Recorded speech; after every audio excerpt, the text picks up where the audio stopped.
Halo semuanya, selamat datang di channel yang tidak layak untuk dihina ini. Sebelum kita mulai, atur posisi santainya, seruput kopinya, dan mari kita berkhayal.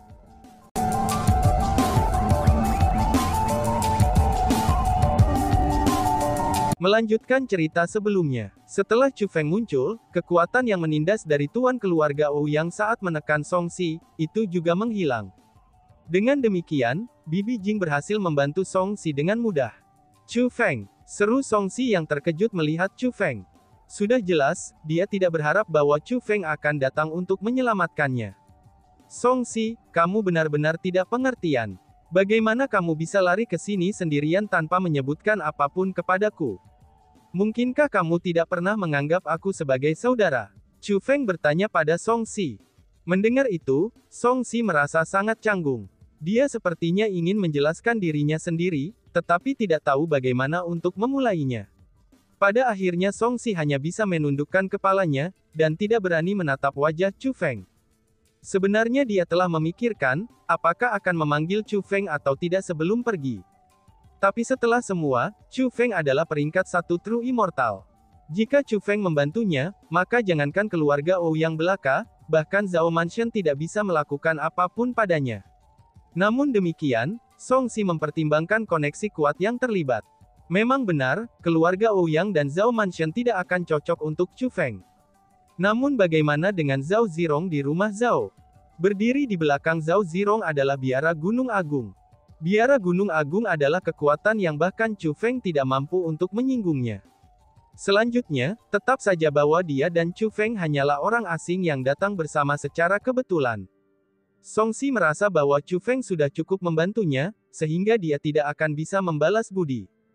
Dia merasa benar-benar tidak cocok untuk melibatkan Chu Feng karena urusan pribadinya sendiri. Setelah mempertimbangkan berbagai hal ini, Song Si memutuskan bahwa ia harus menyelesaikan hutang dengan Wang Lianzi seorang diri. Lupakan saja, aku tahu apa yang kamu pikirkan. Jadi aku tidak pernah benar-benar menyalahkanmu, ucap Chu Feng sambil berjalan ke Song Si dan menepuk pundaknya. Kemudian dia berkata kepada Song Si, aku sudah menghilangkan racun ibumu, tambahnya. Chu Feng, aku benar-benar tidak tahu bagaimana harus berterima kasih. Mohon terima rasa hormatku, ucap Song Si. Setelah mengetahui bahwa racun ibunya telah disembuhkan, Song Si tanpa henti bersemangat. Saat dia berbicara, dia mulai berlutut ke arah Chu Feng. Namun sebelum Song Si bisa selesai berlutut di depan Chu Feng meraihnya dan menariknya kembali.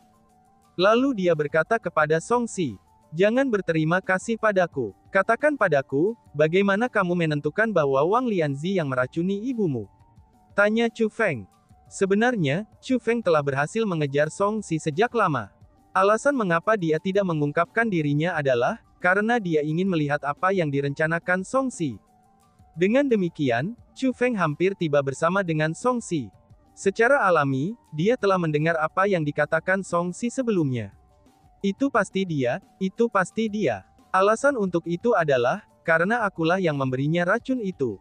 Aku memberinya racun agar dia bisa pergi, dan menukarnya dengan beberapa barang untukku. Hanya saja, aku tidak pernah membayangkan dia akan menggunakannya pada ibuku. Meskipun aku tidak tahu mengapa dia melakukan itu, tapi yang paling pasti dia yang menggunakan racun itu pada ibuku. Alasan untuk itu adalah, karena aku bertanya kepadanya apakah dia berhasil menjual racun itu, dan dia mengatakan kepadaku bahwa dia telah kehilangan itu karena kecelakaan. Waktu itu aku mempercayainya, dan tidak terlalu memikirkannya. Namun mengingat kembali sekarang, dia sama sekali tidak kehilangan racun itu. Dia malah menggunakannya pada ibuku. Wanita ini terlalu jahat. Aku telah memperlakukannya dengan sangat baik, tapi bagaimana dia bisa memperlakukan aku seperti ini, ucap Song Si. Tubuh Song Si menggigil saat mengucapkan kata-kata itu, dan dia menggigil karena marah. Baiklah, aku mengerti segalanya sekarang. Serahkan sisanya padaku, ucap Chu Feng. Saat Chu Feng berbicara, dia berbalik dan menatap Wang Lianzi. Wush! Tiba-tiba saja Chu Feng melambaikan lengan bajunya, dan angin bertiup ke arah Wang Lianzi. Angin itu langsung meniup wajahnya. Pada saat itu, penampilan Wang Lianzi yang sebenarnya segera terungkap. Memang benar, Wang Lianzi itu cukup cantik.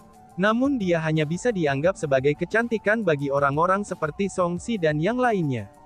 Karena untuk Chu Feng yang telah melihat keindahan yang tak terhitung jumlahnya, seorang wanita dari penampilan Wang Lianzi tidak bisa menangkap matanya sama sekali. Wang Lianzi, apakah kamu berencana untuk mengakui semuanya sendiri, ataukah kamu ingin aku memaksakannya keluar dari mulutmu? Kata Chu Feng kepada Wang Lianzi. Tuan, selamatkan aku, ucap Wang Lianzi. Mendengar apa yang dikatakan Chu Feng, Wang Lianzi menjadi sangat ketakutan sehingga wajahnya menjadi pucat pasi. Dia buru-buru menyembunyikan dirinya di belakang tuan keluarga Ouyang. Itu bukan karena Wang Lianzi pengecut. Tapi sebaliknya, Chu Feng muncul dari udara tipis sebelumnya. Sementara dia tidak tahu apa kultivasi Chu Feng, dia tahu bahwa Chu Feng pasti akan dapat dengan mudah merawatnya. Selain itu, Chu Feng berbicara dengan sangat arogan. Dia sama sekali tidak menempatkan tuan keluarga Ouyang di matanya sama sekali. Wang Lianzi benar-benar takut bahwa Chu Feng akan benar-benar menyerangnya. Pada saat itu, satu-satunya orang yang bisa membantunya adalah tuan keluarga Ouyang. Enyahlah, ucap Chu Feng. Namun sebelum tuan keluarga Ouyang bisa mengatakan apa-apa, Chu Feng berbicara dengannya. Chu Feng berbicara dengan suara yang sangat tenang. Namun justru karena suara tenang itulah, yang menyebabkan tuan keluarga Ouyang menjadi pucat. Dia ketakutan, karena dia telah memeriksa kultivasi Chu Feng sejak Chu Feng muncul. Namun dia yang hanya leluhur marsial peringkat 4 saja, tidak dapat melihat kultivasi pemuda di depannya. Selain itu, Chu Feng juga dapat dengan mudah membatalkan kekuatannya yang menindas. Ini menyebabkan tuan keluarga Ouyang merasa, bahwa pemuda di hadapannya memiliki harta yang mampu menyembunyikan kultivasinya, atau mungkin memiliki kultivasi di atas miliknya. Selain itu, Chu Feng muncul dari udara tipis sebelumnya. Ini membuatnya merasa bahwa kultivasi Chu Feng kemungkinan besar di atas miliknya. Hei anak muda, tidak ada kebencian atau keluhan antara keluarga Ouyang kami dan kamu, apakah benar-benar perlu bagimu untuk membantu sampah seperti Song Si? Tanya Tuan Ouyang. Tuan keluarga Ouyang tidak berani bertarung, dan dia ingin berdamai dengan Chu Feng. Menjerit. Namun sebelum tuan keluarga Ouyang dapat menyelesaikan kata-katanya, ia dikirim terbang. Tanpa belas kasihan, dia menabrak dinding di dekatnya. Dinding itu juga hancur oleh dampaknya. Ketika dia jatuh, dia sudah berlumuran darah. Aku hanya akan mengatakan ini sekali saja. Song Si adalah temanku. Jika ada yang berani berbicara buruk tentang dia lagi, aku akan melumpuhkan kultivasi mereka, ucap Chu Feng. Tatapan Chu Feng saat ini seperti elang yang sangat tajam. Saat dia mengalihkan pandangannya, daerah sekitarnya menjadi dingin. Pada saat itu, banyak orang yang hadir gemetaran karena ketakutan. Alasan untuk itu adalah, karena praktis semua orang yang hadir telah berbicara buruk tentang Song Si. Melihat bahwa tuan keluarga Ouyang telah dipukuli dengan keadaan seperti itu oleh Chu Feng, mereka secara alami merasa sangat takut bahwa Chu Feng akan menyerang mereka juga. Kepala Chamberlain Zhao, kamu pasti harus menegakkan keadilan untukku, kamu harus menegakkan keadilan untukku. Tuan keluarga Ouyang menahan rasa sakit dari lukanya dengan susah payah, dan menyeret tubuhnya yang berlumuran darah ke kepala bendahara Zhao Mansion untuk meminta bantuannya. Saudara Ouyang, dengan persahabatan antara kamu dan Zhao Mansion kami, maka kamu tenang saja. Hari ini aku pasti tidak akan duduk dan menonton dengan acuh tak acuh. Biarkan masalah ini biar aku yang tangani. Aku pasti akan memberikan kepadamu jawaban yang memuaskan, Kepala Bendahara The Mansion Zhao bersumpah. Setelah itu, Kepala Bendahara Zhao Mansion memandang ke Chu Feng dan berkata, Anak muda, aku tidak peduli tentang asal-usulmu. Namun, ini adalah wilayah Zhao Mansion kami. Aku mendorong kamu untuk tidak berperilaku kejam di sini. Kalau tidak, kamu tidak akan dapat menanggung konsekuensinya, ucap Kepala Bendahara Zhao. Mendengar kata-kata itu, Chu Feng memandang Kepala Bendahara Zhao Mansion. Namun sayangnya, Chu Feng bahkan tidak repot-repot mengucapkan tanggapan. Sebagai gantinya, dia mengungkapkan cemoohan. Melihat cibiran di wajah Chu Feng, Kepala Bendahara Zhao Mansion menjadi sangat marah, dan tangannya mulai bergetar karena marah. Belum pernah ada orang yang berani menunjukkan penghinaan kepadanya di Valen Phoenix City dan sekitarnya. Pada saat itu, Kepala Bendahara Zhao Mansion siap untuk menyerang Chu Feng. Lord Head Chamberlain, teriak seseorang. Tepat pada saat itu, seseorang dari Zhao Mansion bergegas masuk. Dia tiba langsung di depan kepala bendahara Zhao Manshan. Tidak bisakah kamu melihat bahwa aku akan memberi pelajaran pada anak yang bodoh ini, teriak kepala bendahara Zhao Manshan yang sudah terbakar amarah. Dengan demikian, gangguan tiba-tiba dari orang itu hanya mengundang masalah baru. Secara alami, dia tidak akan mengungkapkan ekspresi yang baik ketika dia melihat ke orang itu. Tuanku, Lil Six telah terbangun. Selain itu, ia telah menggambar potret individu itu. Ini adalah potret orang yang membunuh Tuan Wakil Istana dan yang lainnya dari Tuan Istana kami. Ucap pria dari Tuan Istana itu sambil menyerahkan poster kepada Kepala Bendahara Manshan Zhao. Kepala Bendahara Zhao Manshan segera menerima potret itu dan membukanya. Lagi pula, masalah ini sangat penting. Namun begitu Kepala Bendahara Zhao Manshan melihat potret itu, ia langsung jatuh karena takut. Kulitnya juga menjadi lebih pucat daripada kertas. Melihat ini, tuan keluarga Ouyang dan yang lainnya dari rumah Zhao semuanya menjadi bingung. Mereka tidak mengerti mengapa Kepala Bendahara Zhao Manshan tiba-tiba akan takut pada keadaan seperti itu, dan seolah-olah penyakit serius telah berkobar. Bingung, semua orang mengalihkan pandangan mereka ke arah poster. Mereka semua merasa bahwa jawabannya ada di dalam potret. Oh surga, teriak kerumunan. Setelah melihat poster itu, kepala keluarga Ouyang dan yang lainnya dari rumah Zhao semuanya terkejut dengan ketakutan. Beberapa di antara mereka bahkan kencing di celana mereka, dan bahkan ada yang pingsan karena takut. Penampilan mereka bahkan lebih menyedihkan dibandingkan dengan kepala bendahara Zhao Manshan. Ketika mereka melihat ke arah Chu Feng lagi, ketakutan memenuhi mata mereka. Tatapan yang mereka lihat pada Chu Feng sekarang, itu sama sekali tidak menyerupai tatapan yang akan diungkapkan seseorang ketika menatap seseorang. Tapi sebaliknya, itu lebih mirip tatapan yang akan diungkapkan seseorang ketika melihat iblis. Reaksi mereka dapat dimengerti. Setelah semua, orang di poster itu tidak lain adalah Chu Feng. Setelah mengetahui bahwa Chu Feng yang berdiri di depan mereka adalah pelaku yang telah membunuh semua orang dari Zhao Manshan, maka kepala bendahara Zhao Manshan, tuan keluarga Ouyang, dan yang lainnya menjadi takut tanpa alasan. Bagaimana mungkin ada di antara mereka yang berani bertindak tidak sopan terhadap Chu Feng? Apakah kamu akan mengaku atau tidak? Chu Feng bertanya kepada Wang Lianzi lagi. Nada suaranya semakin dingin, dan dia mulai tidak sabaran. Alasan untuk itu adalah, karena Wang Lianzi tidak jujur sama sekali. Saat ini, Chu Feng menekan mereka semua dengan kekuatannya. Jika mereka memiliki kekuatan yang melebihi kekuatannya, Chu Feng dengan tegas percaya bahwa dia akan menemui nasib yang menyedihkan. Kelompok orang itu termasuk Wang Lianzi, semuanya adalah orang yang menggertak yang lemah dan takut yang kuat. Mereka adalah jenis orang yang paling sering dipandang rendah oleh Chu Feng. Tuan, selamatkan aku, kamu harus menyelamatkanku. Benar saja, melihat bahwa situasinya salah, Wang Lianzi segera bergegas menuju tuan keluarga Ouyang sambil menangis dan menjerit. Enyahlah, teriak tuan Ouyang. Namun sayangnya, tuan keluarga Ouyang memukul Wang Lianzi dengan lambaian lengan bajunya.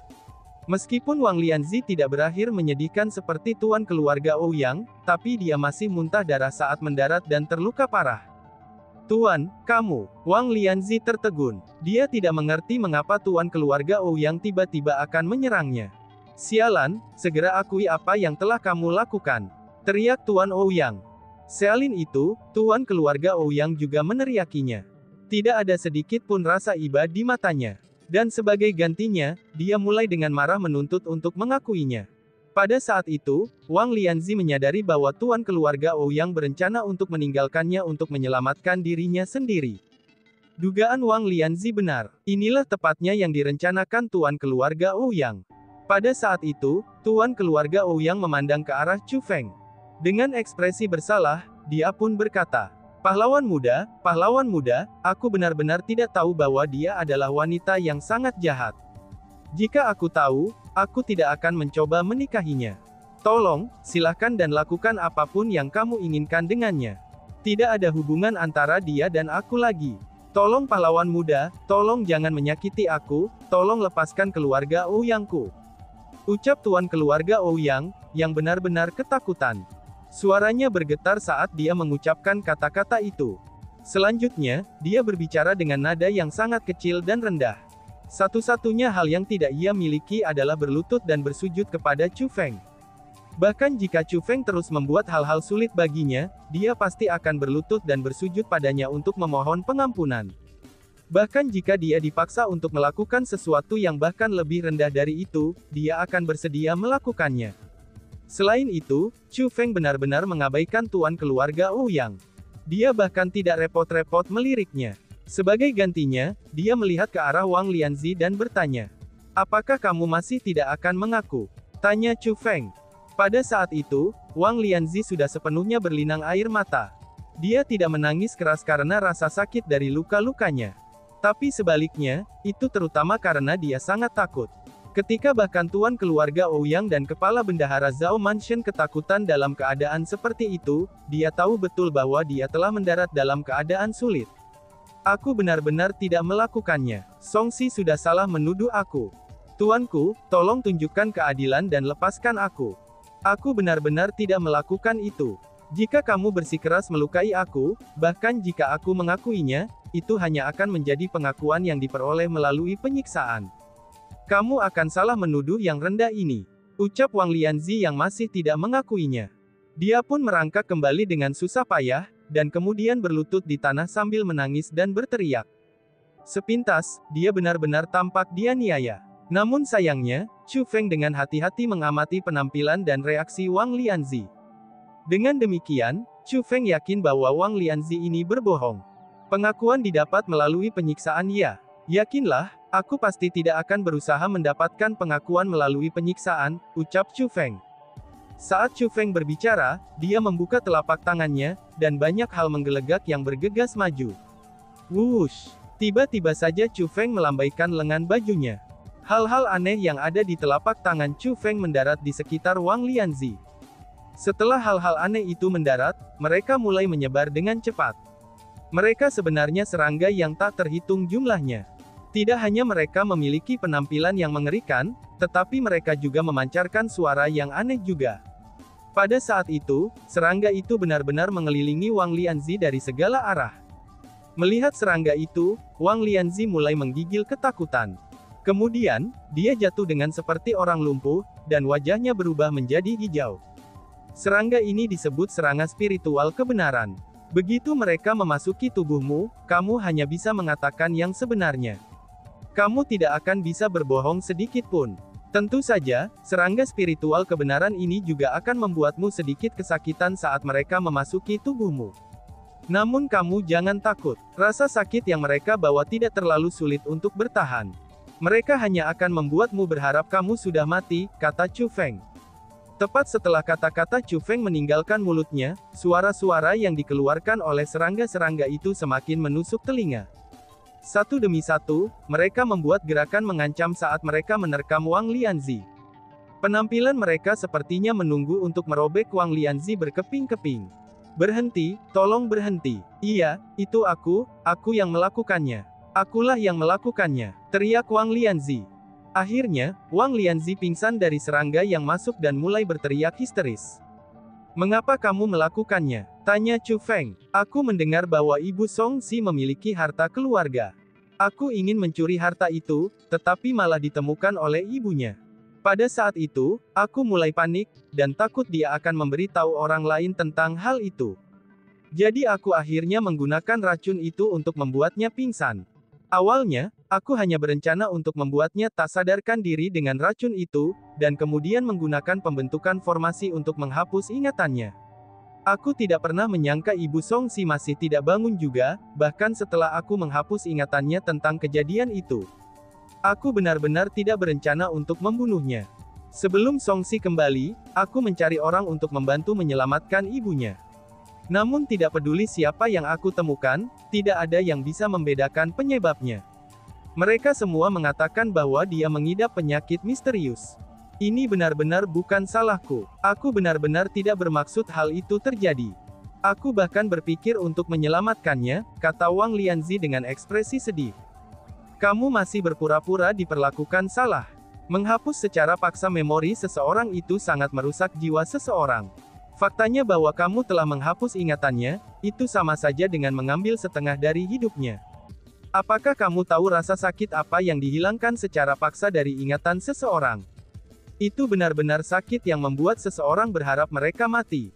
Kamu telah melakukan hal semacam ini sama sekali tanpa hati nurani terhadap orang tua, namun kamu masih berani berpura-pura diperlakukan salah. Tanya Chu Feng dengan dingin. Kamu wanita jahat. Bukankah aku sudah memberitahu kamu bahwa warisan keluarga aku tidak berarti banyak? Itu hanya sesuatu yang memiliki arti khusus bagi ibuku. Bagaimana kamu bisa melakukan hal jahat kepada ibuku hanya untuk hal itu? Apakah kamu tahu bahwa jiwa ibuku telah terkikis oleh racun yang telah kamu paksakan itu? Kalau bukan karena Chu Feng, ibuku tidak akan bisa hidup lebih lama, kata Song Si dengan kemarahan di antara gigi yang terkatup. Aku tidak sengaja melakukannya. Itu benar-benar bukan niatku. Bagaimana aku bisa tahu bahwa warisan keluargamu akan menjadi sampah semacam itu? Bukan hanya sampah, tapi ibumu benar-benar marah ketika melihat bahwa aku mencuri benda itu. Dia bahkan menyatakan bahwa dia akan memutuskan pertunangan. Aku melakukan semua yang aku lakukan, itu hanya karena aku tidak ingin pertunangan kami terputus. Song Si, aku melakukan semua itu untuk kita, kata Wang Lianzi. Tidak ingin pertunangan kami terputus, dan itulah sebabnya kamu meracuni ibuku. Kalau begitu katakan padaku, siapa yang memutuskan pertunangan kita? Apakah kamu berencana untuk memberitahu aku, bahwa orang yang menikah dengan tuan keluarga Ouyang hari ini bukan kamu, Wang Lianzi? Song Si semakin marah ketika mendengar apa yang dikatakan Wang Lianzi. Chu Feng bahkan bisa mendengar bahwa tulang-tulang di seluruh tubuh Song Si mengeluarkan suara berderak, itu karena Song Si benar-benar marah. Cukup, teriak Chu Feng. Kemudian, dia berkata kepada Song Si. Mengapa kamu repot-repot berdebat dengannya? Karena kebenaran telah diungkapkan, bagaimana kamu berencana menanganinya? Lakukan saja, apa gunanya mengatakan begitu banyak padanya? Ucap Chu Feng. Chu Feng tidak menyerang Wang Lianzi, namun dia ingin Song Si melakukannya secara pribadi. Alasan untuk itu adalah, karena Chu Feng merasa bahwa pada akhirnya, ini adalah urusan rumah tangga Song Si. Sementara dia bisa membantu Song Si, tapi Song Si harus menjadi orang yang memutuskan bagaimana menangani masalah ini. Dan tiba-tiba saja bersambung. Sekian dan terima kasih banyak. Bye-bye.